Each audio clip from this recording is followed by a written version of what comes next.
The rain didn't just fall. It punished the pavement of the Seoul alleyway, washing the neon glow of the city into streaks of bruised purple and oil-slicked silver. Zaraya gripped the strap of her laptop bag, her knuckles aching from the cold. She had taken a shortcut to avoid the protest traffic near the university, a mistake she realized the second she stepped over a fresh smear of crimson that the rain was struggling to erase. 10 feet away, the air felt heavy, charged with the static of impending death. Kang Jae-min stood over a kneeling man whose pleas were being swallowed by the downpour. Jae-min looked less like a criminal and more like a dark architect of fate, his tailored black overcoat draped perfectly over his broad shoulders, his ink-black hair slicked back. He didn't flinch when he raised the suppressed pistol. He didn't blink when the muffled thud of the shot echoed against the brick walls. The man collapsed. The silence that followed was louder than the thunder. Zaraya gasped, the sound small but catastrophic. Jae-min's head turned with the slow, predatory grace of a wolf. His eyes were voids, dead, cold, and devastatingly beautiful. He didn't panic. He simply adjusted his grip on the weapon and began to walk toward her. Each step was measured, his leather boots splashing through puddles of diluted blood. Zaraya's heart hammered against her ribs like a trapped bird, but her feet remained rooted. This was the moment where she was supposed to beg. This was the moment where her law books and her principles should have failed her. He stopped a foot away, the barrel of the gun still warm as he leveled it at the center of her forehead. The metal was a freezing kiss against her skin. "You shouldn't have been here," he said, his voice a low, melodic rasp that sent a shiver of pure, terrifying electricity through her. Zaraya looked up at him. She didn't look at the gun. She looked into his eyes, searching for a flicker of the humanity her faith told her was there. Her espresso skin was slick with rain, her long coils clinging to her cheeks. She was a vision of untouched grace in a gutter of sin. "Then do what you came to do," she whispered, her voice trembling but her spirit unyielding. "But don't expect me to look away while you lose your soul." Jae-min's finger tightened on the trigger. He had broken empires without a second thought, yet as he stared into her wide, intelligent eyes, something shifted. For the first time, the predator felt the sting of the prey's judgment, and he found he couldn't pull the trigger. The transition from the rain-slicked alley to the sprawling estate on the outskirts of the city felt like a fever dream. Zaraya sat in the back of the obsidian sedan, the leather seats cool against her damp skin. Beside her, Jae-min remained a silent statue, his gaze fixed on the window as the city lights blurred into the dark, towering gates of his fortress. He hadn't spoken since he had lowered his gun, a decision that seemed to hang between them like a heavy, suffocating shroud. When they arrived, the house was a masterpiece of cold glass and sharp angles, perched on a cliffside like a predator watching the sea. Jae-min led her inside, his hand never touching her, yet his presence acting as an invisible tether she couldn't break. He gestured to a room that was far too beautiful to be a cell, silk sheets, soft amber lighting, and a wall of glass that overlooked the crashing waves below. "You will stay here," he said, his voice stripped of the alleyway's jagged edge, but still vibrating with command. "My men are everywhere. Do not test the perimeter." An hour later, a soft knock preceded the entry of a silent servant who placed a silver tray on the mahogany table. The aroma of braised short ribs and delicate jasmine rice filled the air, a meal that cost more than Zaraya's monthly rent. Jae-min appeared in the doorway, having changed into a charcoal silk shirt, the top buttons undone to reveal the dark ink of a dragon's tail coiling up his neck. He leaned against the frame, watching her. "Eat. You haven't had anything since this afternoon." Zariah looked at the feast, then back at him. She didn't move from her position by the window, her spine straight, her hands folded neatly in her lap. "I won't," she said softly. Jaemin's eyes narrowed, a flicker of irritation crossing his handsome, disciplined features. "The food isn't poisoned, Zariah. I have no interest in killing you while you're under my roof." "It's not the ingredients I fear, Mr. Kang," she replied, her voice steady despite the exhaustion pulling at her limbs. "It's the cost. This was bought with the life I saw you take tonight. I will not nourish my body with the proceeds of your violence." Jaemin stepped into the room, the air suddenly feeling thin. He was used to defiance, but it was usually loud, desperate, or violent. Her quiet, principled refusal was a weapon he didn't know how to parry. He looked at the untouched tray, then at the girl who dared to hold a mirror to his soul.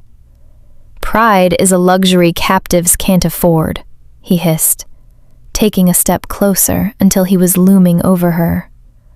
"It isn't pride," Zariah whispered, looking up at him with a gaze that remained devastatingly clear. "It's the only thing I have left that you can't take." The silence of the estate was a living thing, heavy and suffocating, broken only by the rhythmic tick of a grandfather clock in the hallway. 2 days had passed, and Zariah remained a ghost within the glass walls, her hunger a dull ache she wore like armor. Jaemin entered her room without knocking, his presence a sudden storm. He didn't come with a tray this time. He came with the weight of his world. He stopped inches from her, his shadow swallowing her small frame.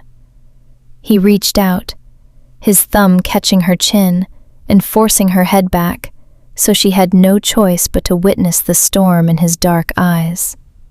"How long do you intend to starve, Zariah? Do you think your martyrdom moves me?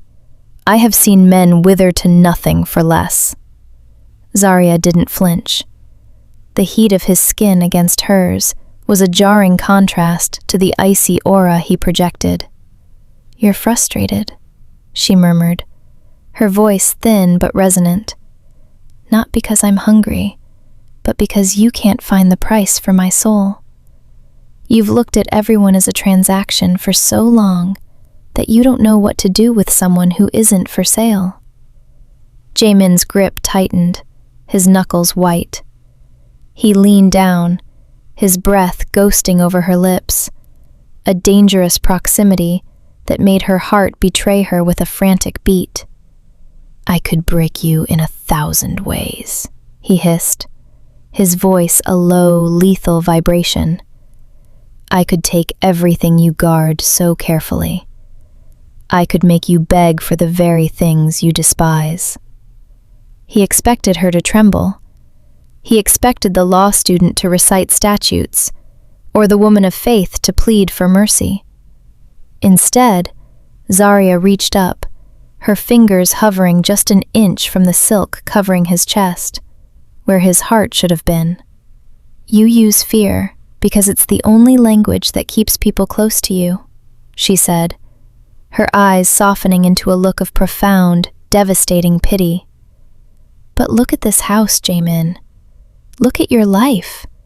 You aren't powerful. You're just profoundly, terrifyingly alone. You surround yourself with guards and gold because if there was a moment of true silence, you'd have to listen to the fact that no one actually knows your name, only your title." Jaemin recoiled as if she had struck him. The hand on her chin dropped. In the underworld, he was a king, a god, a monster. No one had ever dared to look past the ink and the blood to see the hollow space beneath. He wanted to roar, to smash the glass, to prove her wrong.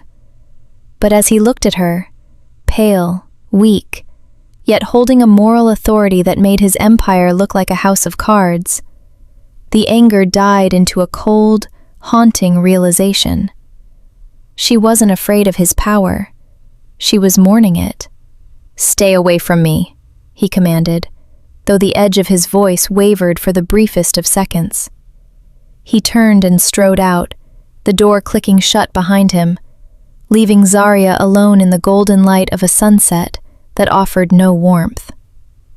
By the third day, the air in the estate had shifted from stagnant to electric. Zarya had finally accepted tea and simple bread, not as a concession to his wealth, but as a necessity for the work she refused to abandon. She sat on the floor by the floor-to-ceiling windows, her law textbooks spread around her like a paper fortress. The sunlight caught the deep espresso of her skin, making her glow against the sterile, modern minimalism of Jae-min's world. Jae-min watched her through the cracked door of his study, a habit he couldn't seem to break. He was a man who understood leverage, yet he couldn't find the handle to turn her. He watched as she closed her eyes, her lips moving in silent, rhythmic prayer. It wasn't the desperate bargaining of a victim. It was the quiet conversation of someone who felt safe in a presence far greater than his own. He stepped into the room, his footsteps silent on the polished wood. "You're studying for a life you might never return to," he said, his voice devoid of its usual bite. Zarya didn't open her eyes immediately. She finished her thought, took a breath, and then looked up at him. "I'm studying for the life I intend to lead. If I stop, then you've already killed me, even if my heart is still beating." Jae-min sat in the armchair opposite her, crossing his long legs. He picked up one of her books, International Human Rights Law. He flipped through the pages, his tattooed fingers stark against the white paper. He saw her neat, disciplined margin notes, the way she had highlighted passages about dignity and inherent worth. "You think the world operates on these sentences," he said, gesturing to the book. "But the world operates on the things I do in the dark, so people like you can sleep in the light." "I don't sleep in the light because of men like you, Jae-min," she countered gently, leaning forward. "I sleep because I know that darkness is an absence, not a force. You're exhausted from trying to fill a vacuum with blood." For the first time, he didn't snap back. He looked at her, really looked at her, not as a witness or a problem, but as a person. He saw the smudge of ink on her thumb and the way her coiled hair had escaped its tie. He saw a girl who had every reason to break, yet she was the one offering him a path out of the cold. The ice around his heart didn't melt. It cracked, a sharp, internal sound that terrified him. He reached out, his hand hovering near her books, before he pulled back, as if her world was too bright for him to touch. 3 days, he muttered, almost to himself, "And you still haven't asked for your life." "I don't have to," she said, her eyes pinning him to the spot. "You've already decided to give it back.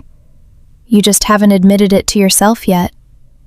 The atmosphere in the library was thick with the scent of old paper and the ozone of a gathering storm outside. Zarya was perched on a ladder, reaching for a volume of philosophy, when her fingers slipped. She didn't fall. Jae-min was there, his movements a blur of lethal efficiency. He caught her by the waist, his large hands spanning her ribs, pulling her back against the hard plane of his chest. The contact was seismic. For Zarya, who had spent 22 years guarding the borders of her physical self, the heat of him felt like a brand. She froze, her breath hitching, her heart hammering a frantic rhythm against his palms. Jae-min, too, went still. He was a man who had known many women, brief, transactional encounters that left no mark. But the vibration coming from Zarya was different. It wasn't just fear, it was the electric shock of a first collision. He turned her around slowly, his hands sliding from her waist to her shoulders, keeping her pinned between his body and the bookshelves. He looked down at her, his eyes searching hers, and saw a clarity there that stopped his breath. There was no shadow of a past lover in her gaze, no practiced poise of a woman who knew how to use her body as a shield or a lure. There was only a devastating, terrifying innocence. "You've never—" He trailed off, the realization hitting him with the force of a physical blow. The youngest head of the most feared syndicate in the East found himself suddenly, inexplicably, out of his depth. He had intended to intimidate her, to use his physical presence to remind her of his dominance. Instead, he felt a crushing weight of responsibility settle over his shoulders. He wasn't just holding a witness, he was holding something sacred, something that had remained untouched in a world he had spent his life dismantling. "Why?" he rasped, his thumb grazing the line of her jaw. His touch was lighter now, almost reverent. Zariah didn't look away. "I told you, I was waiting for meaning. I didn't want to give away pieces of myself to people who only wanted to own me." Jaemin's hand dropped as if he had been burned. He was the ultimate owner of things. His entire life was built on possession. But as he looked at Zariah, he realized he didn't want to conquer her. For the first time in his life, he wanted to be worthy of the space she occupied. He stepped back, the distance between them feeling like a chasm he didn't know how to cross. He had spent his life destroying things to keep them. Now, he realized that to keep Zariah, he would have to learn how to be gentle. The peace of the library shattered with the rhythmic, hollow pop of suppressed gunfire. Glass erupted inward, a rain of diamonds dancing across the hardwood floor. Before Zariah could scream, Jaemin's weight was on her, driving her down behind the heavy mahogany desk. He moved with a terrifying fluidity, his body a shield of muscle and silk. "Stay down," he commanded, his voice no longer velvet but cold, jagged steel. He pulled a handgun from a hidden holster at the small of his back, his eyes scanning the room with a mechanical precision. "They found us." A secondary explosion rocked the West Wing, the lights flickering and then dying, plunging the estate into a bruised twilight, lit only by the distant fires outside. Jaemin grabbed Zariah's hand, his grip crushing, and hauled her toward a concealed panel behind the bookshelves. They tumbled into a narrow passageway, a cold, stone-walled vein of the house, designed for desperate exits. The space was suffocatingly tight. Jaemin pressed her into the corner of the stone wall, his body flush against hers, to keep them out of the line of sight should the door be breached. In the absolute darkness, every sense was magnified. Zariah could feel the frantic heat radiating from him, the hard line of the weapon pressed between them, and the frantic thud of his heart. A rapid, jagged beat that mirrored her own. "Are you hit?" he whispered, his breath hot against her ear. His hands moved over her, checking for blood with a frantic, rough urgency that bordered on a caress. "No," she breathed, her voice trembling. She reached out instinctively, her fingers catching the fabric of his shirt, anchoring herself to him in the dark. The proximity was agonizing. In the silence of the crawl space, with the muffled sounds of chaos echoing above, the boundary between protector and predator blurred. Jaemin's head dropped, his forehead resting against hers. For a moment, the syndicate boss was gone, replaced by a man who was terrified, not of the gunman outside, but of the way his soul seemed to be tethered to the girl in his arms. He could feel her softness, the scent of her natural oils and old books, a fragrance that felt like a sanctuary in the middle of a war zone. His hand migrated from her shoulder to the back of her neck, his thumb tracing the sensitive skin behind her ear. The tension was no longer just about the attack. It was a physical ache, a magnetic pull that threatened to snap the last of his restraint. "Zarya," he groaned, a sound of pure, unadulterated conflict. He wanted to pull away, to keep her safe from his world, yet he found himself tightening his hold, as if her purity was the only thing keeping him from drifting into the abyss. The smoke from the firefight still hung in the air of the grand hall like a toxic fog. Jae-min stood at the head of the long marble table, his knuckles bruised, his shirt stained with the soot of a battle he had won, but at a cost he couldn't yet calculate. Across from him stood his inner circle, men with scarred faces and cold hearts, who lived by a single law: strength is survival. "She's a witness, boss." Park, his most senior lieutenant, spat the words like venom. "And now she's a liability. Because of your delay in moving her, we lost 3 men in the East Wing. The syndicate is whispering. They say the dragon has grown teeth of glass." The silence that followed was a razor's edge. Jae-min's eyes remained fixed on the double doors, where Zarya was being held by 2 guards. He knew the protocol.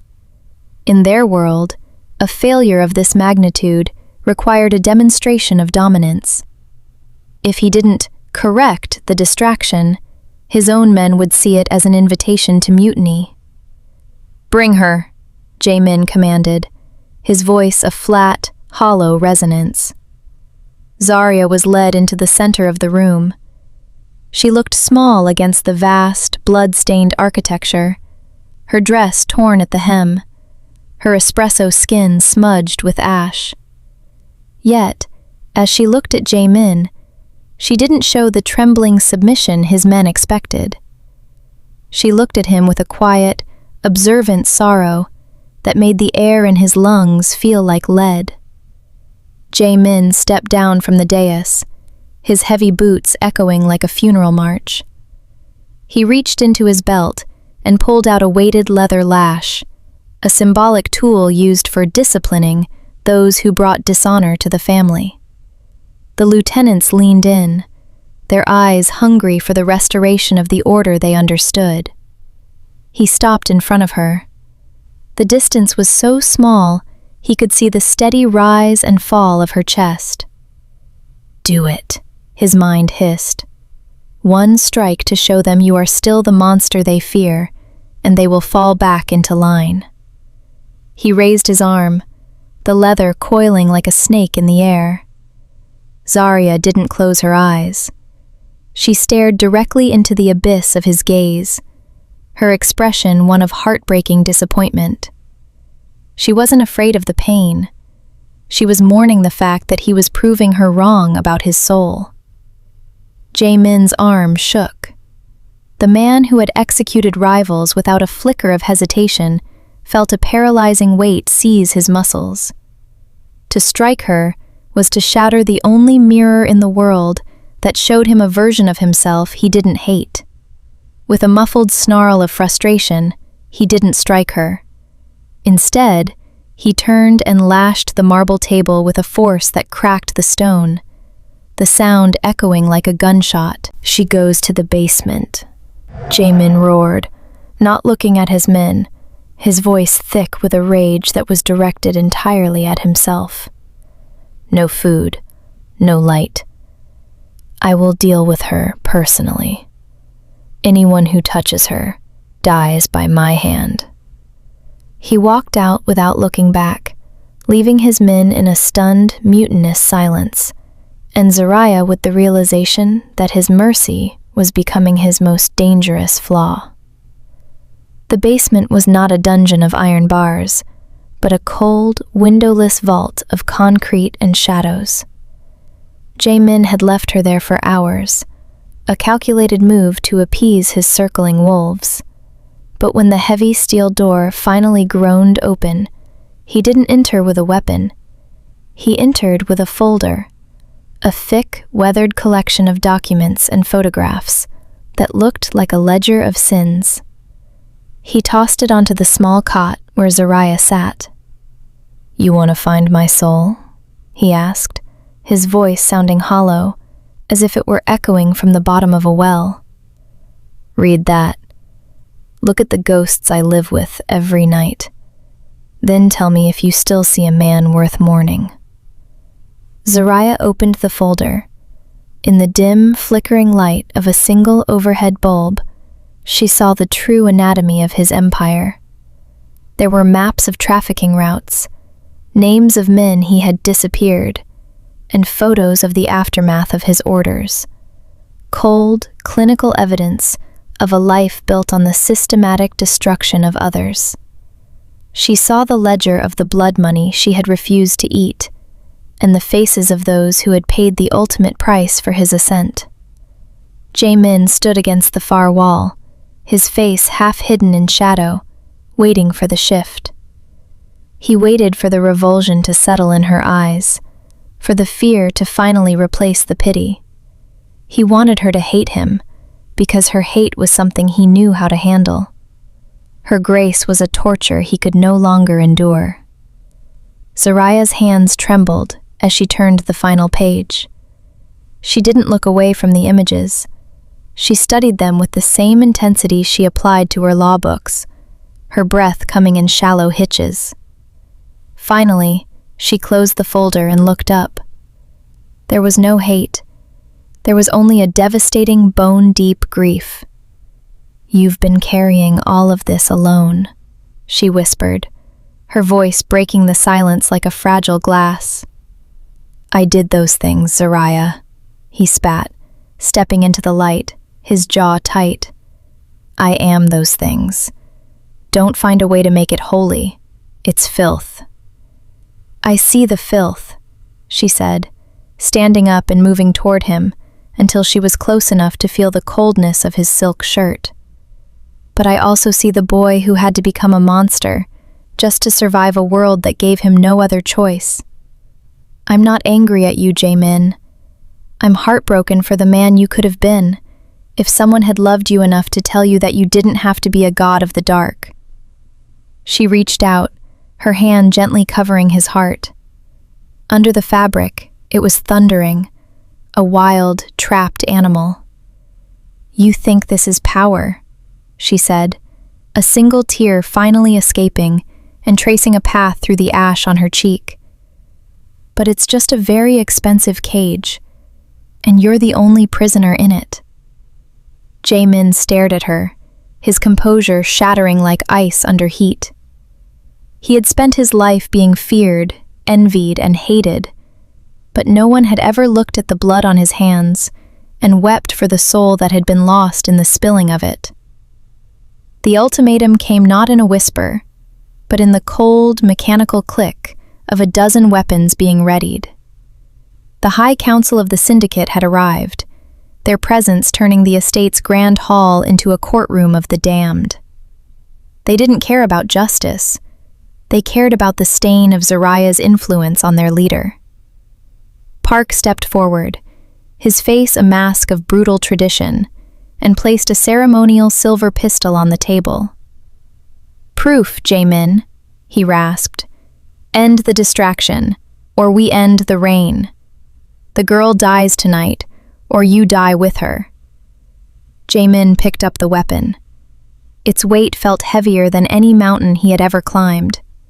He turned to Zariah, who stood in the center of the room, surrounded by men who viewed her as nothing more than a glitch in a violent system. Her espresso skin was pale under the harsh overhead lights, her coiled hair disheveled from the days of captivity. Yet she stood with a dignity that made the armed men around her look small. He approached her, his boots dragging against the marble. When he stopped, he raised the gun, the barrel leveled directly at her heart. His hand, usually as steady as a surgeon's, possessed a microscopic tremor that only she could see.